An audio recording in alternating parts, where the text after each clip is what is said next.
नमस्कार, आप देख रहे हैं सूर्य समाचार और शाम 5 बजे की 5 बड़ी खबरें लेकर हाजिर हूं मैं आपके साथ साक्षी जादौन। खबरों में आज सबसे पहले बात होगी हरियाणा कैबिनेट बैठक की, जिसमें 10 एजेंडों पर चर्चा है।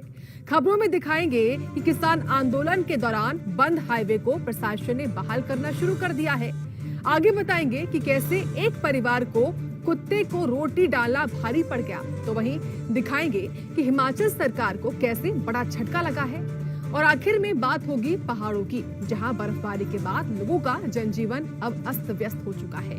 तो आपकी टीवी स्क्रीन पर ये 5 बजे की 5 बड़ी खबरें हैं, जिनमें अगले आधे घंटे विस्तार से हम चर्चा करने वाले हैं।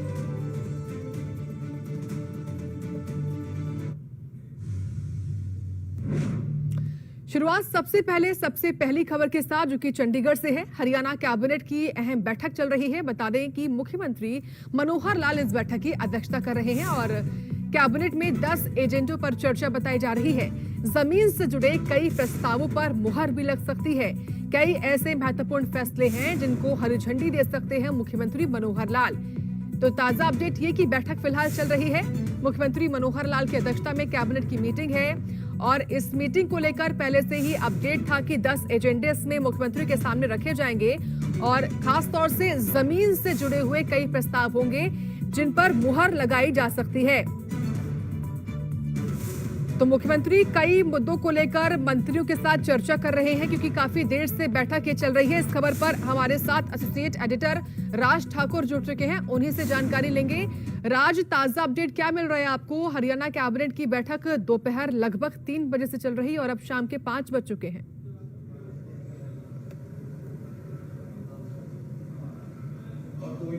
बिल्कुल, देखिए तमाम कैबिनेट मिनिस्टर्स यहाँ पर मौजूद है इस बैठक में। सीएम मनोहर लाल की अध्यक्षता में ये बैठक चल रही है। हालांकि गृह मंत्री अनिल विज बैठक का हिस्सा नहीं बन पाए क्योंकि उनकी तबीयत खराब बताई जा रही थी। बहरहाल ये बैठक पिछले तकरीबन 2 घंटों से चल रही है और बता दें कि खुद ब्रीफिंग सीएम मनोहर लाल करेंगे जब बैठक खत्म होगी और उस दौरान बताया जाएगा कि कौन से एजेंडे टेबल किए गए और कौन से प्रस्तावों को मंजूरी मिली है। बताया जा रहा है कि तकरीबन 1 दर्जन ऐसे एजेंडे हैं जिन पर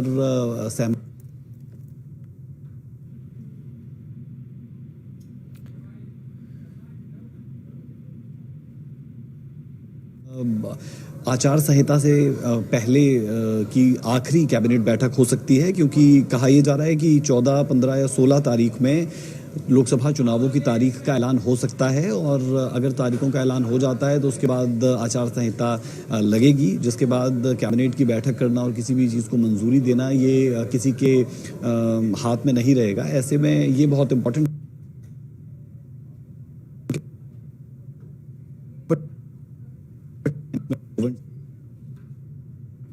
को सपोर्ट करना हो या फिर कुछ ऐसी ज़मीनें जिन्हें लीज पर देना हो दूसरे स्टेट्स को भी, ये तमाम मसले हैं जिन्हें रखा जाएगा। साथ ही साथ 2 इम्पॉर्टेंट इश्यूज़ जिन पर ध्यान आकर्षित करना बहुत आवश्यक है, वो ये कि ग्रामीण अंचल की बात हो या फिर कृषि करने वाले किसानों की, इन दोनों से जुड़ी हुई चीज़ें लगातार सुर्खियों में और चर्चा में रहती है। और ऐसे में इस दौरान कुछ ऐसी चीज़ों को भी मंजूरी निश्चित तौर पर मिलेगी जिसका असर 7 मार्च को जो वर्चुअली सीएम मनोहर लाल जुड़ेंगे पूरे प्रदेश को, कई सौगातें देंगे और तकरीबन 2700 करोड़ की सौगातों की उस दिन जो है वो ऐलान किया जाएगा और प्रदेशवासियों को वो सौगातें दी जाएगी। तो उससे भी जोड़कर इसे कहीं ना कहीं देखा जा सकता है।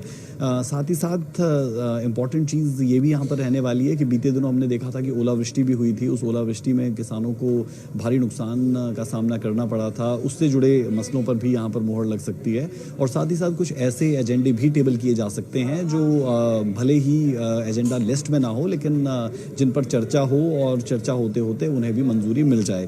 तो कैबिनेट की बैठक इस वक्त चल रही है। तकरीबन पिछले 2 घंटे से ये बैठक जारी है और जल्द ही जब ये बैठक खत्म होगी तो वो अपडेट भी अपने दर्शकों के साथ हम साझा करेंगे कि कौन कौन सी चीज़ें हैं और सीएम खुद प्रेस कॉन्फ्रेंस करके उन तमाम बातों का जिक्र दर्शकों के साथ, प्रदेश की जनता के साथ करेंगे। जी बिल्कुल राज, क्योंकि आचार संहिता लगनी है और उससे पहले सरकार की कोशिश है कि जितने भी उद्घाटन या फिर शिलान्यास के कार्यक्रम है या फिर कोई भी बड़े ऐलान है किसी भी क्षेत्र को लेकर हरियाणा के, वो जितना जल्दी हो सके वो हो जाए।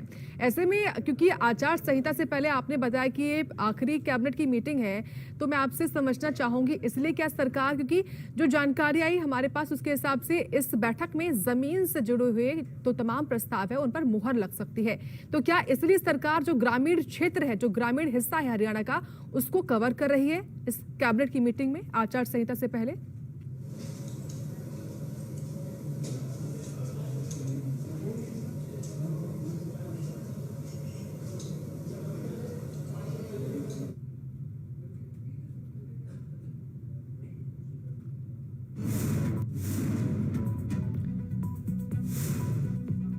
तो राज के पास लौटेंगे। फिलहाल ये बड़ी अपडेट है जो कि लगातार हम बता रहे हैं, जहां हरियाणा कैबिनेट की बैठक फिलहाल चल रही है और इस बैठक की अध्यक्षता मुख्यमंत्री मनोहर लाल कर रहे हैं। राज ठाकुर लगातार जुड़े हुए हैं। राज, देखिए जिस तरीके से आचार संहिता लगनी है, लेकिन उससे पहले सरकार की कोशिश है कि जितने भी उद्घाटन के कार्यक्रम हो या फिर शिलान्यास के कार्यक्रम हो या फिर जो भी बड़े ऐलान करने हो प्रदेश के हित में मुख्यमंत्री को, वो हो जाएं। और क्या इसी कड़ी में हम ये सोचे कि मुख्यमंत्री मनोहर लाल इस बैठक में खास तौर से ग्रामीण हिस्से पर फोकस कर रहे हैं हरियाणा के, और इसलिए जमीन से जुड़े हुए तमाम जो प्रस्ताव है उन पर आज मुहर लगाई जा सकती है?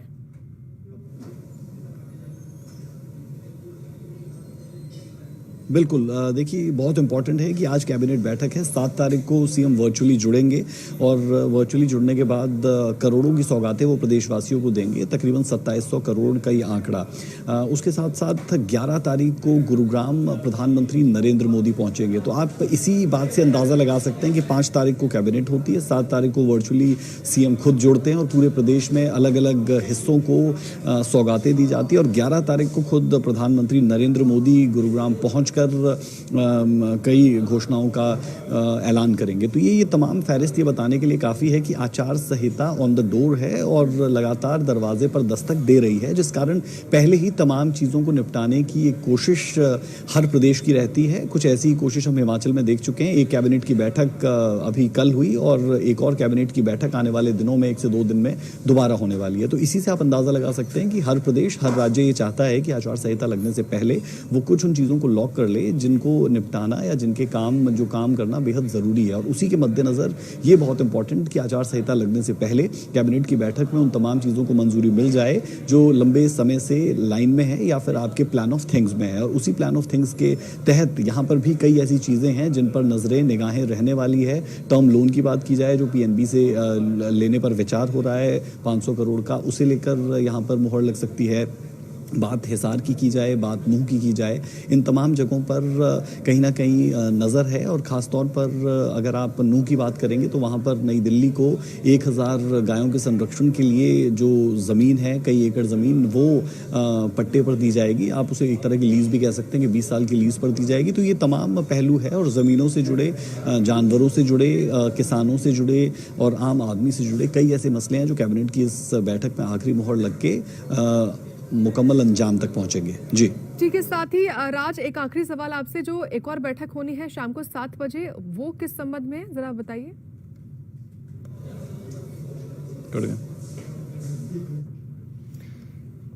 चलिए ठीक है, शुक्रिया आपका विस्तार से जानकारी देने के लिए राज इस खबर के बारे में। तो फिलहाल कैबिनेट की जो बैठक है वो चल रही है मुख्यमंत्री मनोहर लाल की अध्यक्षता में। आगे बढ़ेंगे बात अब दूसरी बड़ी खबर की, जहां 23 दिन बाद बहाल हुआ है अंबाला कैथल हाईवे। जी हां, 152D हाईवे को भी साथ ही साथ बहाल किया गया है। अंबाला चंडीगढ़ हाईवे को भी बहाल किया गया है। सिंगल लाइन को दोनों ही तरफ से खोला गया है। किसान आंदोलन के चलते दरअसल जो रास्ते थे वो बंद कर दिए गए थे और इन रास्तों पर सीमेंटेड बैरिकेड्स बाकायदा लगाए थे प्रशासन ने। और वहीं 152D खुलने से जनता ने राहत की सांस ली है। खास तौर से वो लोग जो रोजमर्रा के जीवन में इस रास्ते का इस्तेमाल कर रहे होंगे, उनके लिए निश्चित तौर पर ये बड़ी राहत है। तस्वीरें भी आपके सामने दिखा रहे हैं जहां बुलडोजर की सहायता ली गई है सीमेंटेड बैरिकेड्स को हटाने में, तोड़ने में। तो 23 दिन हो चुके हैं और 23 दिन बाद जाकर अंबाला कैथल हाईवे को बहाल किया गया। दोबारा से 152D हाईवे को भी बहाल किया गया है। अंबाला चंडीगढ़ हाईवे को भी बहाल किया गया है। सिंगल लाइन को दोनों ही तरफ से अब खोला गया है।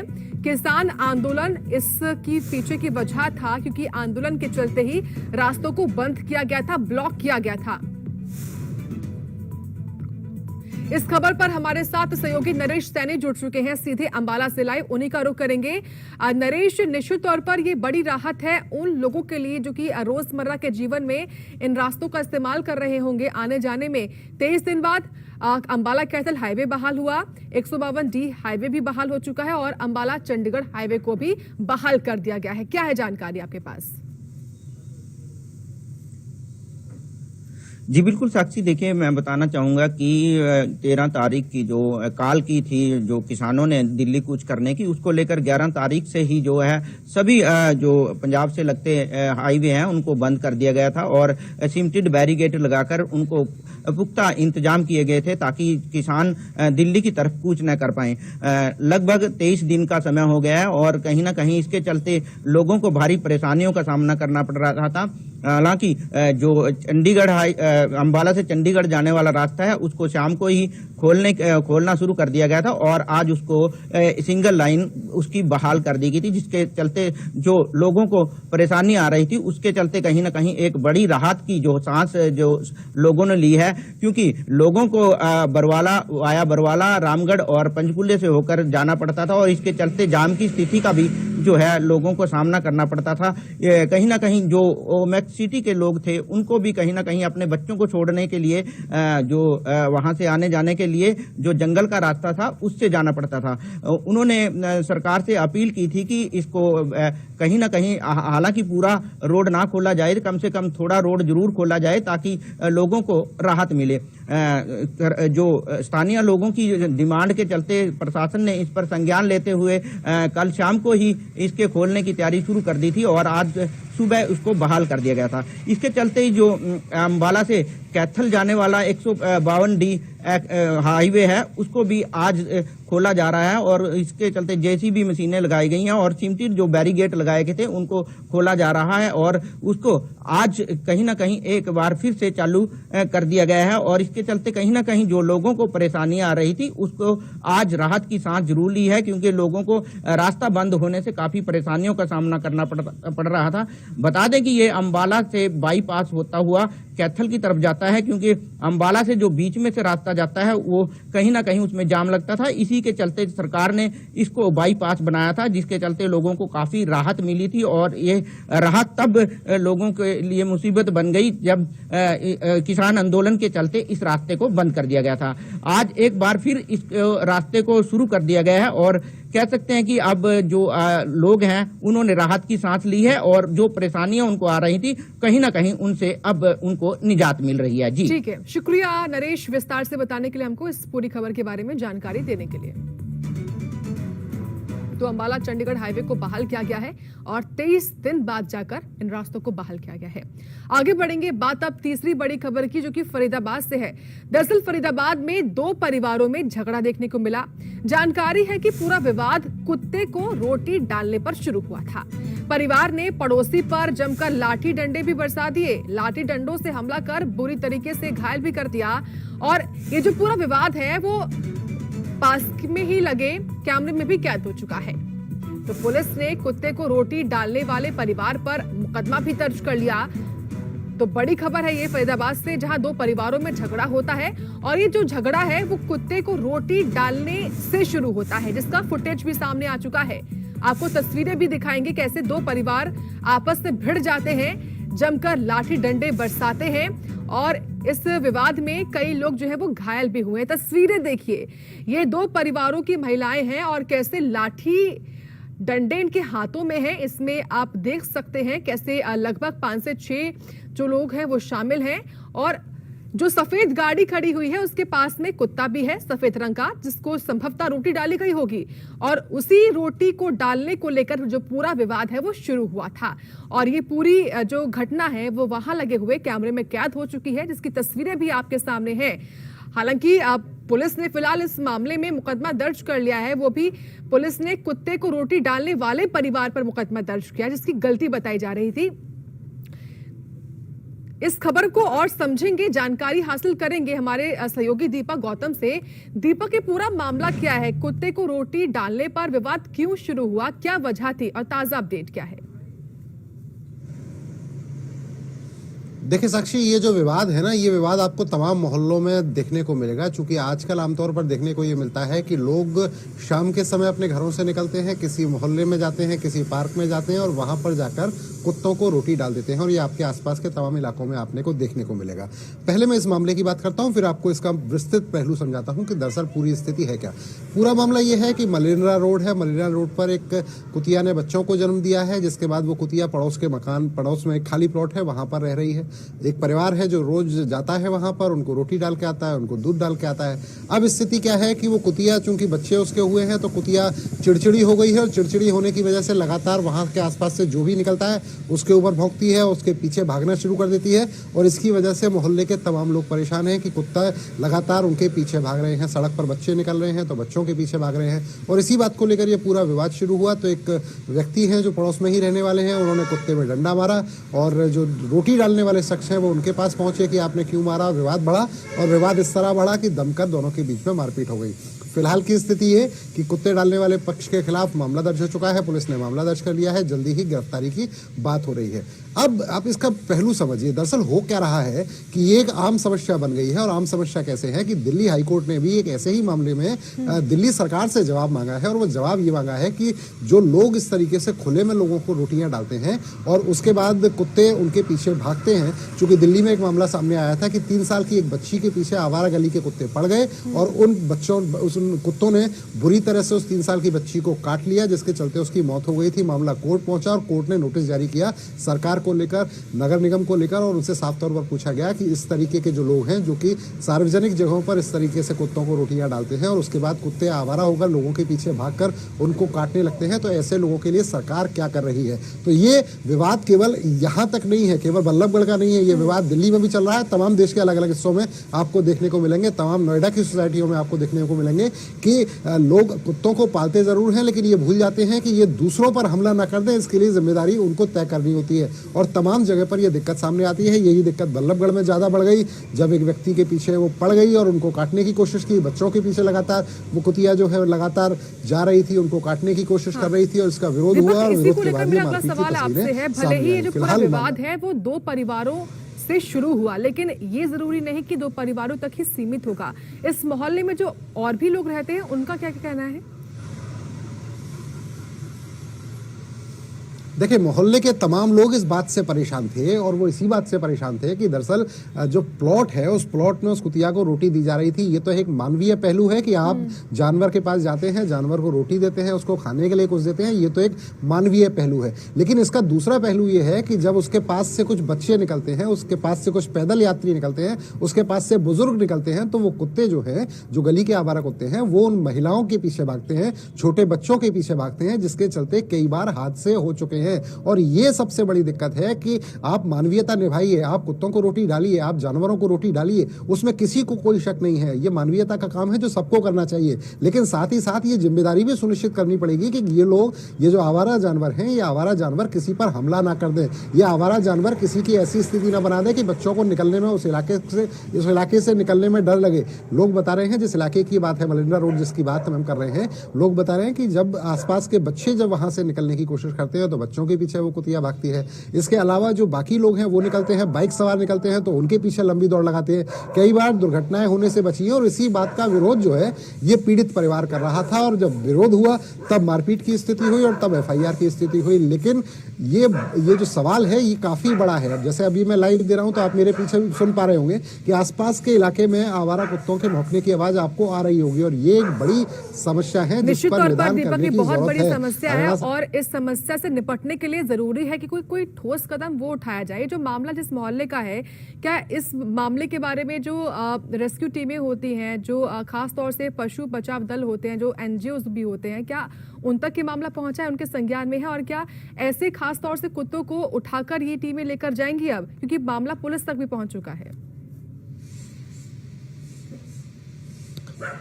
देखिए, इस तरह की बातें बहुत होती हैं। मैंने कहा ना, ये मामला बड़ा है और आपने भी बिल्कुल कहा ये मामला बड़ा है, और बड़ा इस लिहाज से है कि ये एक ऐसी पॉलिसी का मैटर है जिसको हमें ध्यान रखना पड़ेगा। हरियाणा सरकार ने एक पॉलिसी बनाई। पॉलिसी क्या बनाई कि अगर आप पालतू कुत्ते रखते हैं तो पालतू कुत्तों का आप रजिस्ट्रेशन कराइए, और रजिस्ट्रेशन कराने के बाद आप बाकायदा तय कीजिए कि अगर सड़क पर वो कुत्ते निकलेंगे तो सड़क पर कुत्ते निकलते समय उनके मुंह पर आपको बाकायदा मास्क लगाना पड़ेगा, जिससे कि वो किसी को काट ना ले। तमाम तरीके की गाइडलाइन उसमें बताई गई है। लेकिन हो क्या रहा है, नियम बन गया, कायदा पे बता दिया गया कि आपको रजिस्ट्रेशन कराना है, लेकिन कितने % लोग हैं जो रजिस्ट्रेशन करा रहे हैं? ये बात तो हम कर रहे हैं उन लोगों की जो लोग पालतू कुत्ते पालते हैं, लेकिन समस्या कहीं और है। पालतू कुत्ते लेकर भी आप देखेंगे, जब आप सड़क पर निकलते हैं तो आप देखेंगे कि पालतू कुत्तों को लेकर भी जो लोग निकलते हैं वो तमाम लोग बड़े जिन्हें कहते हैं खतरनाक कुत्तों को लेकर निकलते हैं, और वो खतरनाक कुत्ते को देखकर आपको भी डर लगता है, वो आपके ऊपर भी कभी भी सवार हो सकते हैं। बिल्कुल दीपक, और इसलिए जरूरी है कि हमने मामले में जो सख्त कदम है वो उठाए जाने चाहिए। शुक्रिया फिलहाल आपका इस मामले के बारे में विस्तार से हमको जानकारी और अपडेट देने के लिए। अब आगे बढ़ेंगे। बड़ी खबर दिल्ली से है, क्योंकि सुप्रीम कोर्ट पहुंचे हैं हिमाचल के 6 बागी नेता। सुप्रीम कोर्ट ने विधानसभा अध्यक्ष के फैसले को चुनौती दी है। अयोग्य करार दिए गए फैसले के खिलाफ याचिका दाखिल की है। विधानसभा के फैसले को रद्द करने की मांग कर रहे हैं ये 6 बागी विधायक। तो बड़ी अपडेट है दिल्ली से। सुप्रीम कोर्ट पहुंच चुके हैं हिमाचल के 6 बागी नेता। कांग्रेसी विधायक ये थे। सुप्रीम कोर्ट में विधानसभा अध्यक्ष ने जो एक फैसला दिया था, इनको अयोग्य करार दिया था, उस फैसले को सुप्रीम कोर्ट में चुनौती दी है। अयोग्य करार दिए गए फैसले के खिलाफ इन्होंने याचिका दाखिल कर ली है। विधानसभा के फैसले को रद्द करने की मांग कर रहे हैं ये बागी नेता।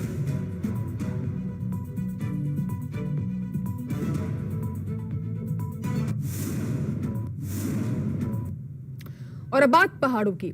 लाहौल स्पीति में बर्फबारी का दौर जारी है। घाटी में 3 से 4 फुट तक बर्फ भी जमा हो गई है, जिससे आम जीवन भी अस्त व्यस्त हो गया है, जिससे स्थानीय लोगों के लिए भारी परेशानी भी खड़ी हो चुकी है। इसी पर हमारी एक विस्तार से रिपोर्ट भी देखिए।